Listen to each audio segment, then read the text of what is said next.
Hey, this is Esoteric the Red, and so I actually have gotten rid of a lot of the esoteric content that I had on here. How to go around the ringer with the shadow self, what to do with certain energies, and the reasoning for this is because I realized the more I taught faceless people on YouTube, I was just giving out like occulted secrets basically to like anybody. And the more and more and more I climbed, and more I realized truly what you can actually become as a result of learning this knowledge. Basically, I've never met anybody in my life face to face that actually deserves it. So a lot of those videos are deleted, and any monologues that are on there are more or less just like basic spiritual stuff. You know, how to clear out the mess in your life so that you can have space for spiritual growth, how to get rid of some of the, how should I say, nonsensical materialistic views that people have. That way, you know, you can have more space for your life, for spirituality and stuff like that. But there is, how should I say, a large degree of, I guess you could call it mind control going on, and this is a little introduction to that. How is it that someone gets control of your mind? What is it exactly that they need to do in order to do so? So, I have a book, and it's called Dark Persuasion by Joel Dimsdale.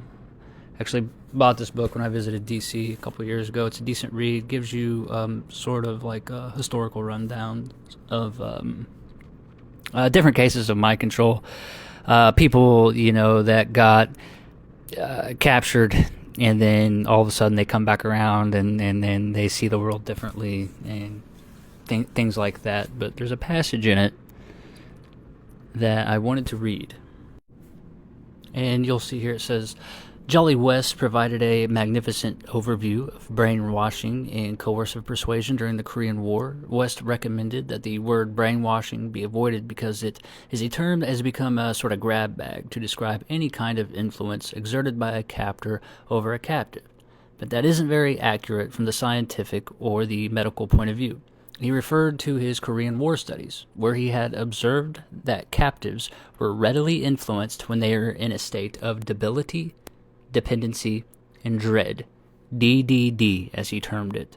When the prisoner is worn out from malnutrition, sleep deprivation, and medical issues, debility ensues. When the prisoner is forced to rely on his or her captor for every little thing of daily life, going to the bathroom, standing up, walking, the prisoner develops a profound dependency on the captor. Finally, dread follows when the prisoner is constantly threatened with death. Okay, so, you know, who would have guessed it? It's whenever your life is on fire, basically, that you become primed to sort of experience what can put you into the conditions necessary for someone to control your mind. And you can see this manifested in many, many different ways. You might see people, for instance, if they communicate with an LLM and they grow a dependency on it. Well, you can look at what made that person kind of apt to depend on an LLM for friendship and control over their life and information in the first place. A lot of these people were bored. They didn't have a friend. They were creatively bankrupt. They were devoid of purpose. So they were already kind of in that state of debility.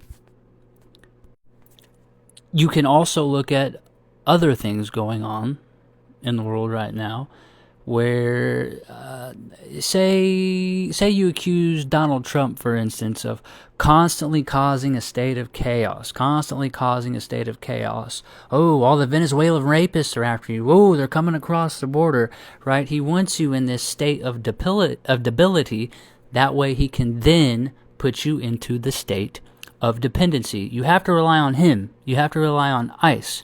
Kind of like with the LLM. If you're already in that state of needing a friend or feeling alone, you're already debilitated to begin with. And so in both of these situations, you can end up dependent upon another individual, and then obviously the dread comes right along with it. That chatbot might cause you to kill yourself, or you have no idea if you're going to go on the street and ICE shoot you 9 times while you're laying on the ground dying, right?